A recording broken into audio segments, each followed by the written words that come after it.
गौतम बुद्ध, जिनका असली नाम सिद्धार्थ गौतम था, एक महान धर्मगुरु और बौद्ध धर्म के संस्थापक माने जाते हैं। उनके उपदेश और शिक्षा आज भी लोगों के जीवन को मार्गदर्शन देते हैं। बुद्ध ने अपने अनुयायियों को अनेक ज्ञान की बातें सिखाईं, जिनमें से तीन महत्वपूर्ण इस प्रकार हैं। मध्यम मार्ग, मध्य पथ।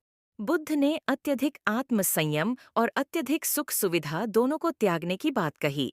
उन्होंने मध्यम मार्ग का पालन करने की सलाह दी, जो न तो अति संयम है और न ही अति भोग। उन्होंने कहा कि अत्यधिक कष्ट या सुख दोनों ही मुक्ति की प्राप्ति में बाधा बनते हैं।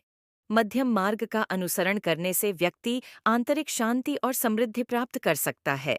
यह मार्ग 8 तत्वों पर आधारित है, जिन्हें अष्टांगिक मार्ग कहा जाता है। सही दृष्टि, सही संकल्प, सही वाणी, सही कर्म, सही आजीविका, सही प्रयास, सही स्मृति और सही एकाग्रता। अहिंसा, अहिंसक जीवन जीना। बुद्ध ने अहिंसा के सिद्धांत को बहुत महत्व दिया। उन्होंने सिखाया कि सभी प्राणियों के प्रति करुणा और दया का भाव रखना चाहिए। हिंसा केवल शारीरिक ही नहीं, बल्कि मानसिक और वाणी से भी होती है।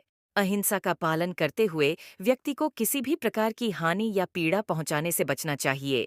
यह केवल दूसरों के लिए ही नहीं, बल्कि स्वयं के लिए भी महत्वपूर्ण है, क्योंकि अहिंसा का पालन करने से आत्मा को शांति मिलती है और जीवन में सुख शांति बनी रहती है। अनित्य, अनित्यत्व। बुद्ध ने यह सिखाया कि संसार में सब कुछ अनित्य है, यानी कुछ भी स्थायी नहीं है। सभी भौतिक वस्तुएं, परिस्थितियां और यहाँ तक कि हमारे विचार और भावनाएं भी परिवर्तनशील हैं। इस सत्य को समझकर व्यक्ति को मोह, माया और आसक्तियों से मुक्त होना चाहिए। जीवन में दुख और पीड़ा का मूल कारण हमारी आसक्तियां और मोह हैं। जब हम यह समझ लेते हैं कि सब कुछ अनित्य है, तो हम अपने आप को उन आसक्तियों से मुक्त कर सकते हैं और सच्चे सुख की प्राप्ति कर सकते हैं। बुद्ध के ये 3 महत्वपूर्ण उपदेश हमें जीवन में संतुलन, अहिंसा और अनित्य की समझ का महत्व सिखाते हैं।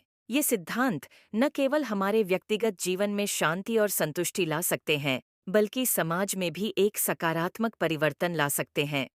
गौतम बुद्ध की शिक्षा आज भी प्रासंगिक है और हमें आत्म मूल्यांकन करने और एक बेहतर जीवन जीने की प्रेरणा देती है।